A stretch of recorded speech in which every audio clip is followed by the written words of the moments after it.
তেখেতৰ হয় মোৰ তেখেত হাজবেণ্ড হয়। আজি 3 দিন হ'ল। আজি কিছু শনি মন্দিৰত আহে, বিজয়নগৰ শনি মন্দিৰত আহি তাৰ আহি আৰু দুপৰীয়া ঘৰত যায়।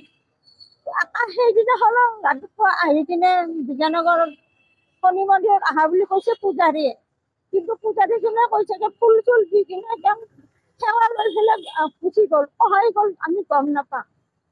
এনেকৈ আমি বিচাৰি বিচাৰি হাৰিয়ান হৈ আছো। এতিয়াও কোনো মানুহ ভাত পানী একো নাই।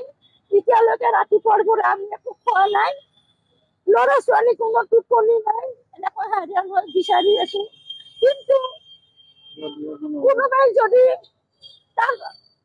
আমাৰ তেখেতক দেখা পায় বা তেখেতক দেখা পায় ইয়াৰ অনুষ্ঠানত যাতে যোগাযোগ কৰি দিয়ে। আমি বহুত দুখিত, আমি বহুত দেৰি মই একমাত্ৰ ল'ৰা যোগাযোগ কৰিলে থানাত যাতে যোগাযোগ কৰে সেয়ে হ'ব আৰু তেখেতক ৰাখি থৈ যাতে যোগাযোগ কৰে, ৰাখি থৈ যোগাযোগ কৰিব আমাৰ লগত, তেখেতেও হৈ যাব।